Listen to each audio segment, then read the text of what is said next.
On this episode of Insight, the rise of One Nation. The government aren't doing what they're meant to be doing. They're letting the people down. We're all feeling the cost of living pressures. Living regionally, we don't seem to have much of a voice. You tend to stop voting for someone who stops servicing you. Pauline, she's got the courage to be disliked. It's all built around white Australians, and I think we should just be welcoming everyone. Someone who loves their own country so much, that's not racist. Migrants and One Nation voters actually have a lot in common. Do you think One Nation would better represent you in government? I can't do any worse. Yeah. Renee, you live in the seat of Farrer, where One Nation recently won a federal by-election. How did you vote? For One Nation. Have you always been a One Nation supporter? No, I'm a Liberal supporter. And why did you switch your vote? Feeling that the constant infighting amongst the Liberal Party and not feeling that we're having any direction in Australia. I do have 2 young adult children and it is tricky for them. One of those is an apprentice. They both work full time, and living regionally, we don't seem to have much of a voice. It seems that everything is always directed towards metro and suburban voters. One Nation had a dominant victory in Farrer. Let's see what the mood was like on election day. This is my first time volunteering for One Nation. I'd never been a political party member ever. I served both in the Air Force and the Army, over 30 years in the service. For me, politics didn't come along till I got out of the military, so I could actually have a voice and have an opinion. I wanted to get involved because I can't complain if I don't do something about it. Parties that I've been involved with before continue to walk away from the local issues as far as hospitals and water and the farming community on large.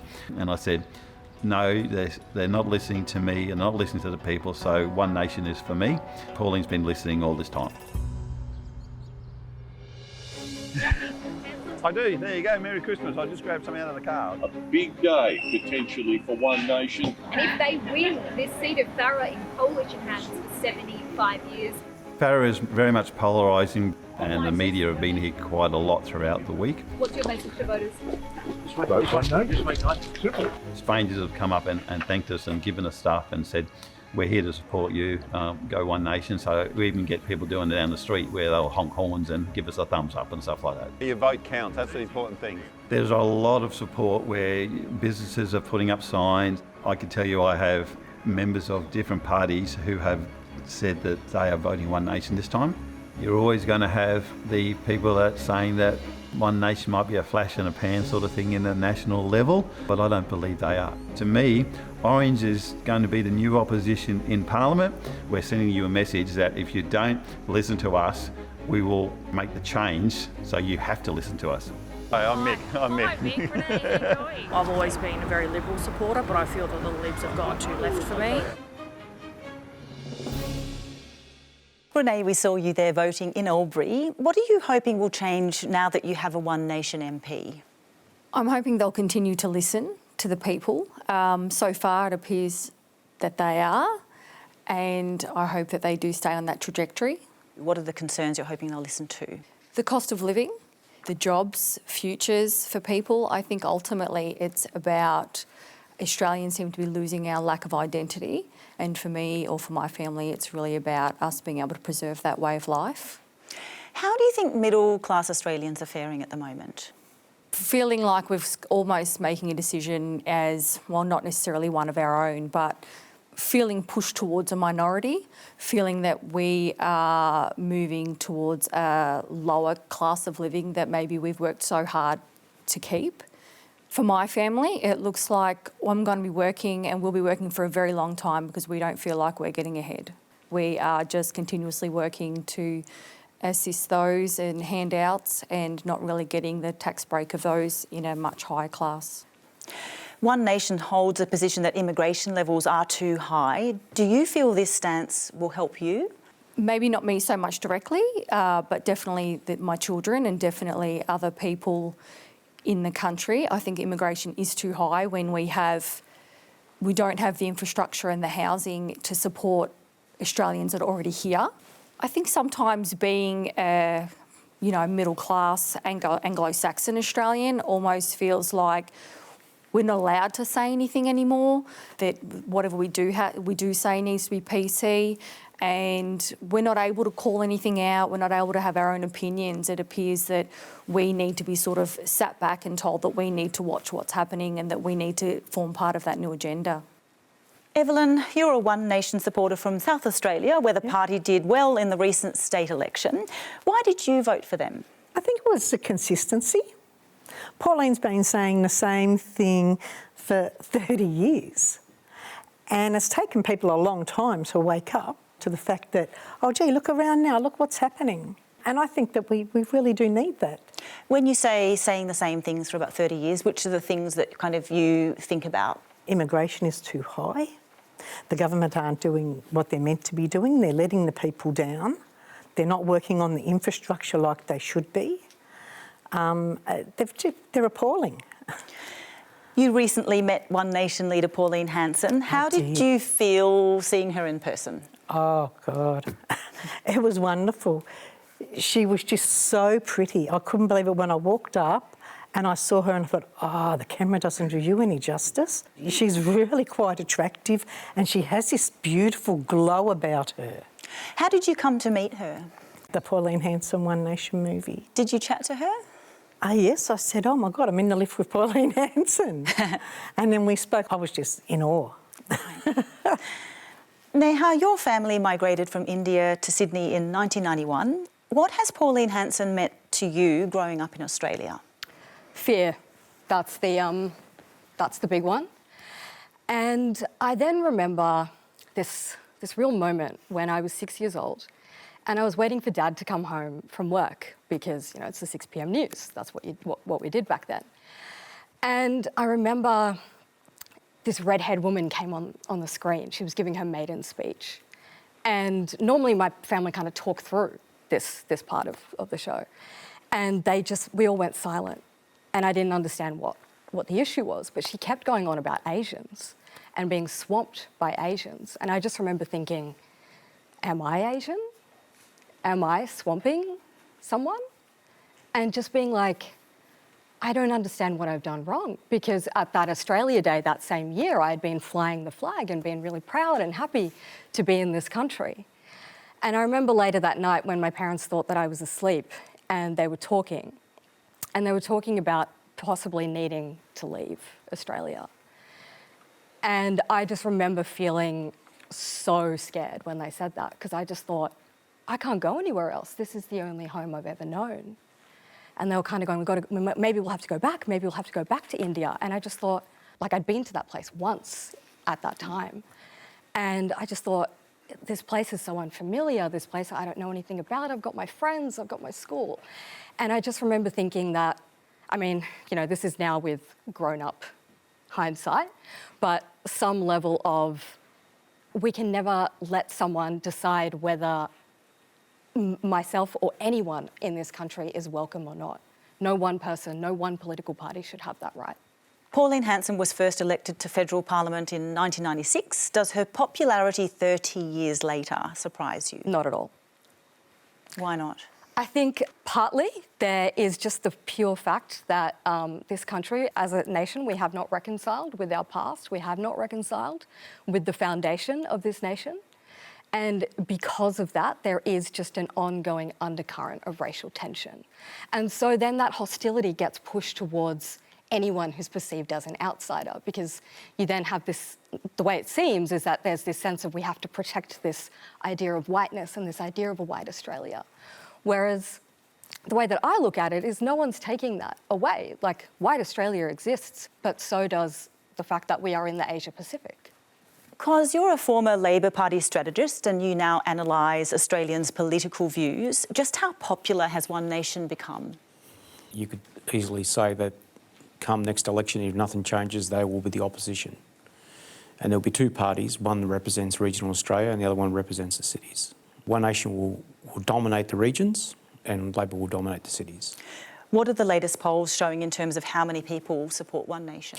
Well, they're polling consistently on average between 25 and the high 20s. But that disguises their strength, and their strength we saw writ large in the Farrer by-election. But I would say that the Farrer result is a mid-level result.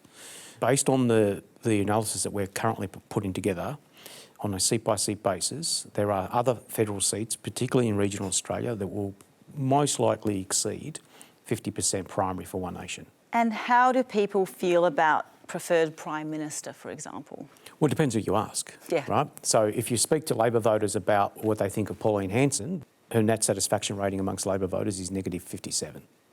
She's on par with Trump when it comes to Labor voters. Flip side, when you speak to One Nation voters, direct opposite, right?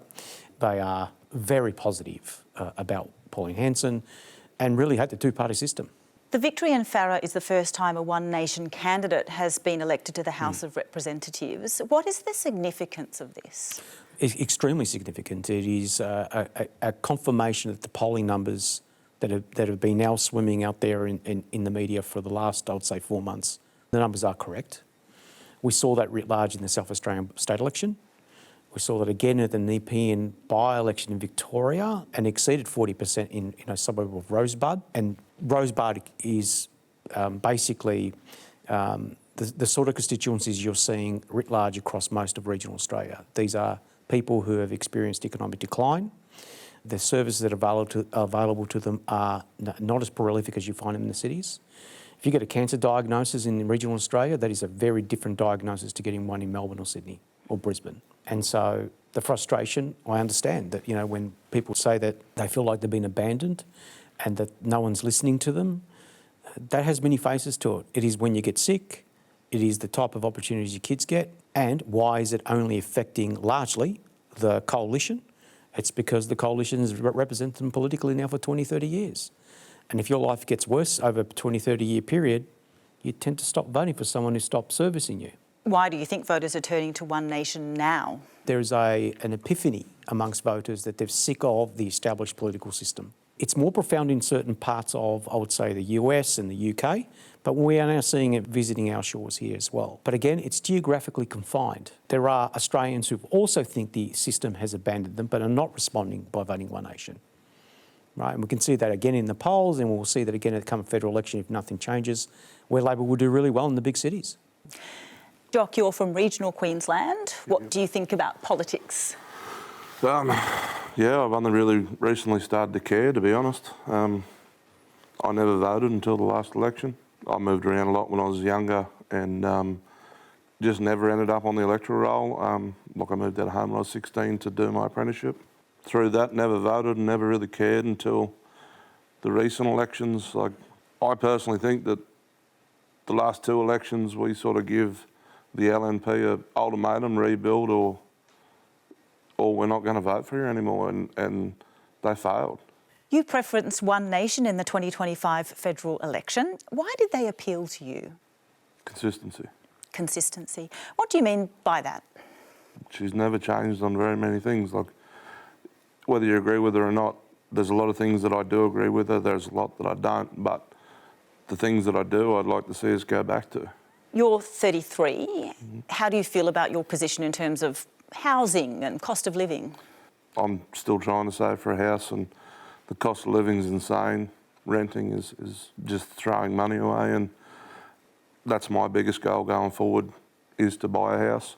But I really even don't know whether I should take advantage of the 5% scheme, because I don't really want to be in debt that long, and I just think that's a backwards way of incentivising people to buy houses. You live in a seat held by the Nationals. Do you think One Nation would better represent you in government? I can't do any worse. Yeah, we've got to have the worst roads and maintenance and everything in Australia. Because in her maiden speech 3 decades ago, Pauline Hanson said she wanted to abolish multiculturalism. Are her supporters concerned about things like culture and Australian identity? You get that sometimes, but we just heard the real reason for it is this sense of you're politically abandoned. There's too much emphasis on people in the big cities, and the people in the big cities are diverse, and so on and so on. You build stories in your head, right? And that's normal. It's a normal human reaction. There's nothing wrong with that. But that is fundamentally the epicentre of what is going on in this country and what is going on across most Western countries at the moment. What percentage of One Nation voters are motivated by, say, immigration? It's very low. It's an issue. It's important to all of them. But the main issue is they're sick of the duopoly. They are sick of party establishment politics, so to speak. Overwhelmingly, the majority of them that have moved from the coalition to One Nation have that view. And the portion, of course, that has historically voted Labor as well, there is a smaller portion that has come off Labor that is voting for One Nation, have the same sentiment and are driven by the same issues. Neha, what do you think? Is One Nation's popularity due to economics or culture? I think it is a little bit of both. I grew up in southwest Sydney. I went to school surrounded by kids who were in Housing Commission, kids from Indigenous families, kids from working families, bikies. I saw a bit of everything. And you see the major party pollsters, they go, okay, yep, that's a safe Labor seat, that's a safe Liberal seat, we're not going to touch it. And I remember my mum, she was almost starstruck the first time a politician knocked on her door. And I remember she told me about it and my heart sank because she said it was a Liberal politician. And she was like, now I want to vote for him. But I was also like, I can't begrudge you because that's the only politician that's spoken to you. So of course you're going, and he said that he's going to put a lift in at the train station and that is your issue. So yes, of course I understand. And so I think that migrants and One Nation voters actually have a lot in common. I think we all want to see great services for Australians. I think we all want housing that we can all afford to live in. And I really choose to believe, right, that when someone is saying those immigrants are taking our jobs or they're taking our housing or whatever, I like to take a step back and go, is that true? Not necessarily. But what is true is that that person, they can't access that service. That person or their family member can't access that service, and that's what they're angry about. They're not as angry about the Syrian refugee who maybe can access that service for some reason and you can't. They're angry that they're paying their tax dollars, they're being a good citizen, and they are not getting access to the services that they deserve. And what I get angry at is that this fear gets stoked up around people who look like me, whereas we should all be angry at the tax-dodging corporations and the major parties who are not doing what they need to be doing for Australians. Evelyn, how do you feel when some say Pauline Hanson is racist? I think you've got to look at the word racist, and it's been thrown around and it has no meaning anymore. All I hear is, I don't like what you're saying and I want you to shut up. I'd urge anyone to go and just listen to what she's saying now, because nobody is the same person they were 30 years ago. You just can't be. Andrew, you're from Adelaide. You didn't vote for One Nation in the recent state election. No, I did not. Why? It's all built around white Australians and that they're the in-group and that there's an us and there's a them. We would be better if it wasn't for them, and I get really worried when I hear things like that. Alarm bells go off. One Nation now has 7 seats in the South Australian Parliament, 4 in the lower house, 3 in the upper. Why do you think the party is so successful now? Pauline Hanson is a bit like if a kid is running for class president. She's the kid that goes, I'm going to put vending machines out the front of every classroom. I'm going to make it so we're going to have ice cream all day. And all the kids are like, that's great. And they all vote for it. It doesn't matter if she can do it. Like, she's been in business, I don't know if that's the right term, but she's been in the position she's in for 30 years. She hasn't done much in that time. It just doesn't really seem like much is happening, but people just love the things she says. And it makes them feel better about who they are, their identity. Australia is this, it's not a club that's for everyone, it's a VIP group. And you need to cut the mustard to be allowed into what it is to be Australia. And I just disagree with that. I think we should just be welcoming everyone. Ranil, your family came to Australia about 40 years ago from Fiji. Yeah. What do you think about One Nation? I reckon she's fantastic, to be honest with you. I think someone who loves their own country so much, that's not racist. You have to have pride in your country. And we came from Fiji as well, and we came to this blessed country that we call home now. And just like everyone else, like, you wouldn't invite anybody in your own home if you don't know them, you know. So like, we came here to be Australian, and I call myself Australian. I don't call myself Fijian or Indian. I call myself Australian, and I love Australian flag. I've put a pole, Australian flag pole, in my front yard, and it's like, you come to this country embrace the Australian way of living, or, you know what, stay where you are. That's my view, yeah. We've heard some of Pauline Hanson's comments about race. Do you think her party promotes racist ideas? People can think that way, but if you really look into it, she's really only trying to protect her own country. And I don't think there's anything wrong with that. Like, if someone coming into my house, I will protect my house from someone, you know, if they're bringing different values into my house and trying to teach my kids something different, well, you know what, you're not welcome in my house. You look at the moment, like Melbourne it's called a ghetto because there's so much crime and car theft. You know, you've got your aggravated home invasions. There should be a harsher punishment for these people. Jock, do you agree with One Nation's language around things like race and religion? No, not really. Like when Pauline came out the other week and said there's no good Muslims, I wasn't about it. Like I've worked in and around the meatworks industry a lot and openly support halal slaughter because without it, the Australian meat industry would fail, and like that's what I supply as a living, so kind of a big part of it. Beret, as a Muslim woman, how do you feel about the rise in One Nation's popularity? I think that the rise of One Nation's popularity is also proportionate to the rise of Islamophobia in the Australian context. But I'd also go further and acknowledge that Islamophobia and institutionalised Islamophobia has been a problem in Australia for decades. So in a sense, it's also very hard to measure if Islamophobia has increased or if it's just become louder because now you have someone in politics who's licensing the loudness of Islamophobia. You're a comedian and have featured One Nation in some of your work. Let's have a look.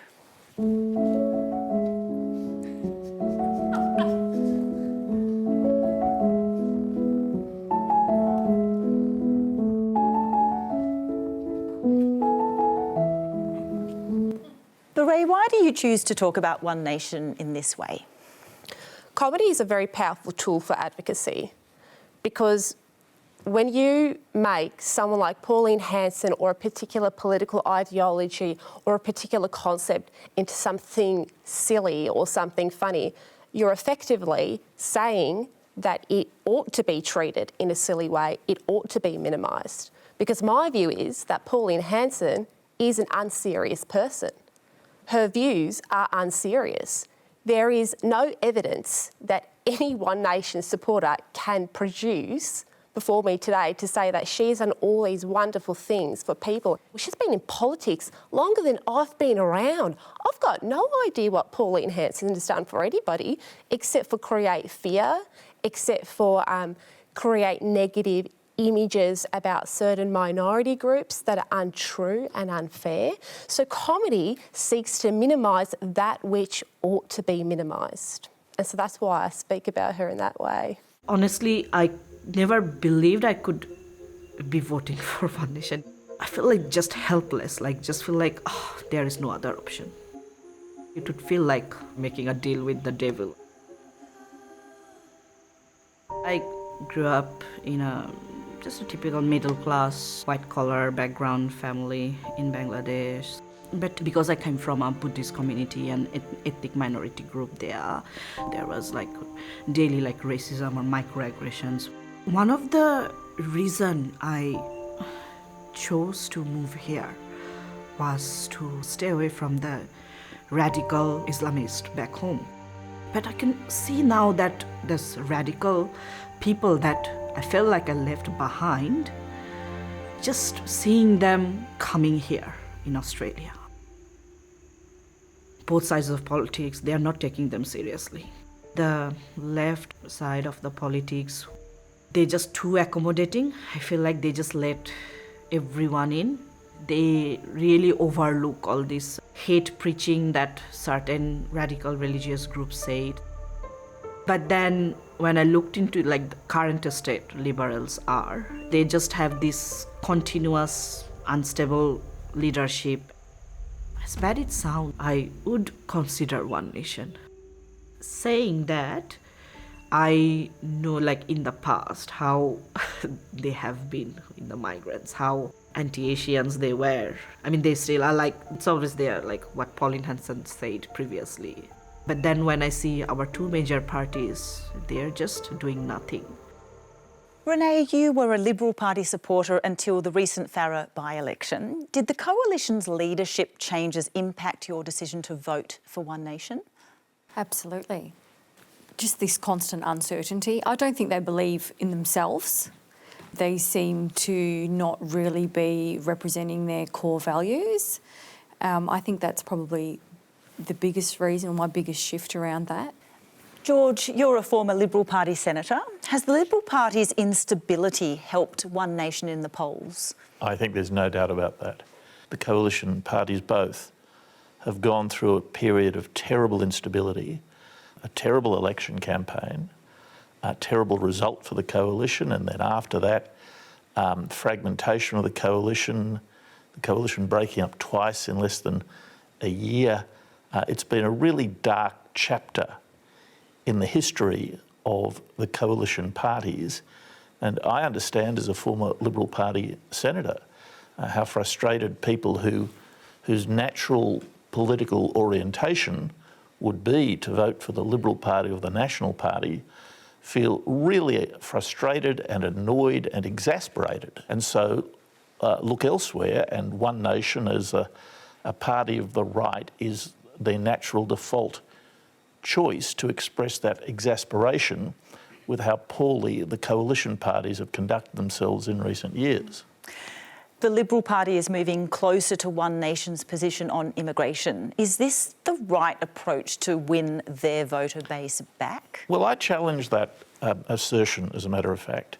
The Liberal Party and the National Party both have been voicing concerns about the size of immigration intake for some years now, and my own view is that a debate about population policy ought to be a mainstream, legitimate debate. Now, a couple of weeks ago, Angus Taylor announced the Coalition's immigration policy. In my view, there was nothing that Angus Taylor said that didn't reflect a very mainstream point of view, that people who come to Australia should be chosen from among people who share Australian values. Who wouldn't agree with that? Under the current citizenship oath that new citizens take, they promise to observe Australia's democratic way of life. So a values test for people who become Australian citizens is already an element of Australian citizenship, and what Angus Taylor was doing was to reinforce and elevate the importance of people who become new citizens sharing Australian values. I doubt there'd be anybody in this audience who would disagree with that. But interestingly, the moment Angus Taylor said that, everybody jumped on him and said, well, you're just following One Nation. That's absolutely not the case. Adrian, you're a Liberal voter from Sydney's southern suburbs. How committed are you to the party? Wavering commitment at best, I'd say, right? So we're all feeling the cost of living pressures, we're all feeling housing affordability issues, but when it comes down to principles or values, or, there's been turmoil and there's been instability around leadership, but I think the one thing that the Liberal government has done consistently in the times that it has been in power, it's managed the budget well, right? It's managed the economy better than any other party to date, generally speaking, right? There's peaks and troughs. We've heard from voters who've switched to One Nation because they're frustrated with the major parties. Yep. Why haven't you done the same? One Nation is one of those parties that will never resonate with me as an Australian. I'm a first-generation Australian born here to migrant parents. I fundamentally believe that multiculturalism, diversity is a beautiful thing. It's a thing that makes us better as individuals, as a society, as one. I don't think that's what she means when she says One Nation. Do you feel like the One Nation party is stable, is here to stay? Here to stay, yes, but will they deliver meaningful impact at scale on their own? No. Might they do that through influence of other parties? Yes. So I don't think it's a flash in the pan. They're highlighting important issues, and those signals have been read. because you're a pollster? We do hear sometimes, well, look, One Nation's just a flash in the pan, they won't be here forever. What are your thoughts on that? Less about polling and more about political history, really. The one point I make to whether it's the Liberal side or the Labor side is that you're not here forever as a political movement. You don't have to pick up a history book and read that history book carefully to understand that political parties come and go. The problem that the established political parties of this country have gotten themselves into is they thought that wasn't the case, that they were immune to history. Political systems are turned over when we have significant black swan events or significant economic events. You could argue we've had two in the last 5 years: pandemic, inflationary crisis. So as a researcher, someone who, this is really just one big focus group for me, so I'm carefully listening. What I'm hearing is a lot of anxiety, uncertainty, disappointment with our democracy, and that feeds instability. So really, if the major parties want to do something about it, they better get serious and actually start addressing some of these concerns. In this time, for a politician, what's more important, policies or personality? Policy, especially if you're in the established parties, though. And Australians don't think there's a silver bullet to fix these wicked, complex problems. Every Australian that we speak to, young and old, understand the mess we're in, particularly with housing, but a whole range of other things as well, will take years to fix. So they want to see a political class stump up policies that actually are nuanced, and more importantly, a political class that will farm up these policies knowing fully well they won't be around to see the end of them. George, you worked with Pauline Hanson in the Senate. How do you rate her as a politician? I think she's a very skillful politician. I worked with Pauline when I was Leader of the Government in the Senate, sometimes on a day-by-day basis, and I know her very well. She's a nice person, in my opinion. My misgiving is with her ideas, not with her personality. I think that Pauline has become something of a cult figure. I think it's also the case with One Nation that without Pauline Hanson, One Nation would not be what it is. I think that this political movement is, like a lot of insurgent political movements in history, has largely been built around the cult of one personality. What parts of that personality are voters drawn to? There are two things in particular. One is that Pauline Hanson has made the party the vehicle for people to express their grievances. Where people are unhappy with the inability of government to deliver for them, One Nation has been the default choice of people who are just frustrated, they're up to their neck with the current political system. Secondly, and we haven't much touched on this tonight, I think Pauline Hanson projects nostalgia. She has a nostalgic view of Australia the way it used to be. And I think a very large element of her attack on multiculturalism is a desire to go back to the Australia of the 60s and the 50s, the Australia of our grandparents. And the point I make is that that just isn't where the future of this country lies. It's not where the present of this country is.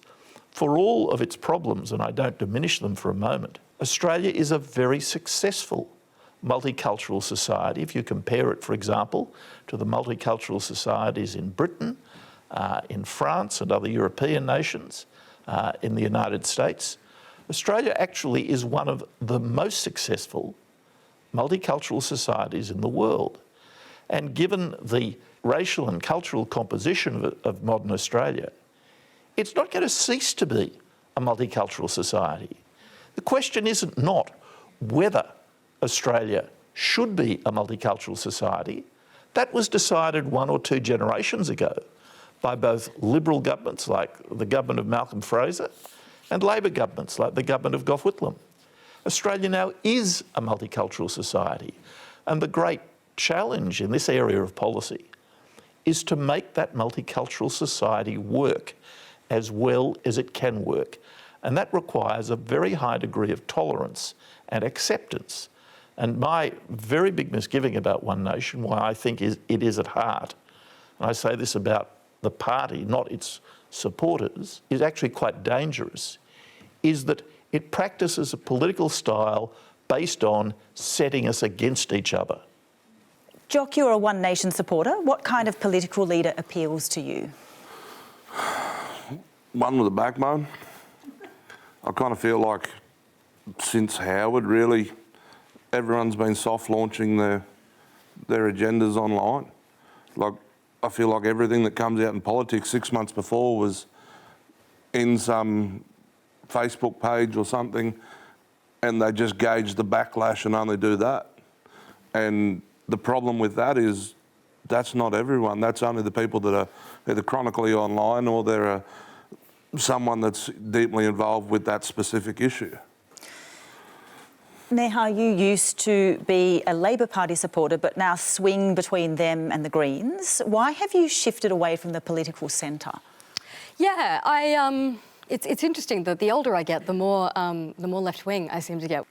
And then, like, becoming politically active as well and seeing how politics works, seeing how parties decide which seats to pay attention to and which not. And I've realised very quickly, I think what most working class people know instinctively is that they don't care about us. They take us for granted. They think that we don't have anyone else to vote for. And so you just kind of get left behind. And it's only when your seat, where the place that you live becomes marginal, suddenly everyone cares and wants to pay attention. We've been seeing that for the last decade or so with politics of grievance, but also this politics of what are the polls saying, what are people saying, we just got to jump on this, jump on that. I want to know, what does this politician believe? What are they going to fight for? Who's got a backbone? That's who I want to vote for. And like, I'm not excited about voting for the Greens, actually. I mean, people look at me and they assume I am. Andrew, you identify with left-wing politics, but were briefly drawn to more conservative views. Yes. Why? It was sort of in my mid-20s. I grew up with a lot of emotional abuse. I got bullied at high school, and when I entered my 20s, I had no confidence. I had no sense of self. And so not only am I struggling with all this about actually being downtrodden in my life, but now I've got people screaming at me, telling me because I'm white, because I'm a man, I'm like flawed as a human being, I'm bound to say the wrong thing. And then someone comes along, and it happened to me from the right, and suddenly all of my analogies involve ice cream, but big bucket of ice cream. They're like, there you go. And I'm like, oh, this tastes great. I love this. Just like, it's not your fault that you're white. It's good to be a man. And suddenly I found myself in that era with Jordan Peterson, like SJW battles online, and that feminist got owned. And I'm like, this is great. I feel this sort of sense of confidence now, angering people on purpose, saying things that were provocative because I liked the responses. Instead of now sitting here taking abuse, I'm going to chuck some back. Then I heard about sort of anti-abortion and gun rights, and I'm like, oh, this isn't for me at all. And for me, the hardest thing about the right, and something that really bothers me, is it doesn't seem like they care about Indigenous people at all. And it's an afterthought. Unity in their eyes is for Aboriginal people, Indigenous people to just sit in the corner and be quiet. That's unity. They don't like Welcome to Country and Anzac Day. Well, they don't like Welcome to Country at all. And I just fundamentally disagree with that. And that's probably the biggest thing that pushes me away from the right. Earlier this year, One Nation released an animated film featuring Pauline Hanson. Here's a clip. Looks like we're going to need something really big to penetrate that. Send in the nuke. At your service, Prime Minister. Who let the blind guy fly the nuke? All right, girl, aim directly for the bubble. Bubble? What bubble? Mark, you're one of the film's creators. Do you think your work has played a role in One Nation's increased popularity? I want Costa to do the numbers on them. I want to say, because I firmly believe that the cartoons have been a huge part of One Nation's rise. Or at least that's what I want to think anyway. I think... He's correct. Yeah, good. That's what I want to hear. No, I think it's emblematic of the reason why I think One Nation's rising as well. So that they're willing to do something that's really different. They're willing to have a crack. I think it's a huge risk to do not just the film that we produced, but also the cartoon series. We've done 100 episodes, nearly 5 hours of content. That's a risky manoeuvre. They just give us so much creative freedom to do it. And it's at its core as well, it was never really like, go attack everybody, just do propaganda. It was honestly, it was educate people. The first series was all about education. It was called Please Explain. And we were teaching people about political fundamentals, preferential voting. And the goal from Pauline and from James Ashby at the party was We don't want to say vote One Nation, we just want to make people more critical thinkers. If they come to us, that's a good thing. If they don't, that's fine. Pauline Hanson voices herself in the animations. Yeah. Does she also have a say on editorial content? Surprisingly, she'll give me a call and say what episodes she'd like to do, but they give us complete creative freedom. The most recent episode, it was, literally 20 minutes before it went live. That was the first time they saw it or even knew what the episode was going to be about. Have you always been drawn to right-wing politics? No, I think I was black-pilled pretty heavily on politics. I'm probably on the lead up to COVID. In high school, I was a Howard boy, and then I was a big Obama fan. I believed it. I cried on the day he got elected. I was like, yes, change is coming. Get ready, and then it didn't happen. And then I don't know. I went to Monash Uni. I went to law school there. It's a very progressive university, and I came out probably on the back end of that, real flat, black-pilled, in Melbourne during COVID, and then Pauline Hanson came to the rescue. One Nation is often described as a populist party. Do you agree with that description? Pauline's just got the courage to be disliked, and that's why I think she's resonating. She's the only one that seems to not have to put everything through this filter of focus groups or overthinking or is everyone going to like me at the end of this sentence? She's just willing to say what she thinks regardless of whether you're going to like it or not, and I think that's a good thing. Sarah, you're 18, you're yet to vote in your first election. How do you feel about politics? Look, it's something that I've always been quite passionate about, so it is something that is always pretty much on my mind. I'm feeling pretty lost with it, honestly. I generally consider myself left of centre, and I don't know who I would vote for because my entire life I've just seen an economy continue to sort of decline and the cost of living rise and the quality of life for Australians just go down the drain. It's really hard to know where to go and who to vote for at the moment. You're here with your aunt Renee, who has switched her vote from the Liberal Party to One Nation. What's it like talking with your aunt about politics? We don't agree on everything. I'm very much environment before profit. And while I know it's very, very important to support the mining industry and the agriculture industry and all the industries that Australia thrives on, it's also really, really important to protect future generations. It'll be my kids that will have to deal with the fallout of climate change and if we don't meet, say net zero goals and stuff like that. And Pauline Hanson wants to basically get rid of all of those policies and completely defund the department that basically is responsible for that in Australia. How easy is it to have these conversations with other Conservative voters? Look, often I find that I rarely can get a word in, especially being my age, and often finding that, at least in my, say, household or people around me, I find that it is a lot of, and I know you're saying it isn't a lot of women, but it's a lot of men, and I find that often my generation and being a young woman, I feel a bit crushed and I feel like I'm not able to get a word in on politics at the moment because I feel like my generation in general feels a bit trodden on and forgotten about when it comes to politics because, there's a focus on older generations.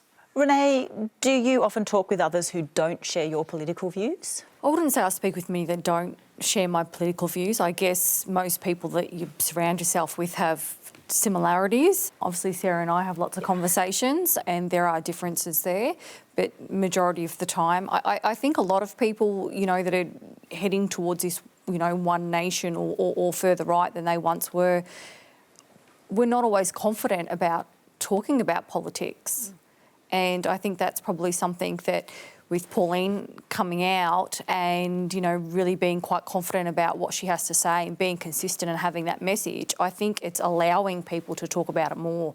And I think people are feeling more comfortable about talking about it. You voted for One Nation in the recent Farrer by-election, but you decided not to put a party sign in your garden. Why not? Judgment. I live in a area where there is a lot of traffic that goes past my property. It's a big thoroughfare for metro between Melbourne and Sydney, and I would be concerned, I guess, how, what my household, whether we'd be... I don't like to use the word threat, but I just don't think I would feel comfortable whether there'd be any type of backlash. Neha, as a migrant, you felt unsafe when One Nation emerged on the political scene. How would you respond if someone close to you supported the party? I would say that my family are generally quite conservative voters, and I used to spend a lot of time fighting with them at the dinner table, and I've learned that that doesn't get you anywhere. I've also learned that, you know, calling people names, labelling people, or making assumptions about people based on what they look like only leads to prejudice, no matter if it's coming from a right-wing perspective or a left-wing perspective. And so I think it's really, really important to get curious and understand. I do really think that a lot of people who are on the political left actually have a lot more in common with One Nation voters than I think a lot of us realise. I think Greens, Labor and One Nation voters all support a 25% gas tax. And the fact that this hasn't happened is just absurd to me. Mark, have you had any blowback from making cartoons with One Nation? Yeah, we get a lot of love letters.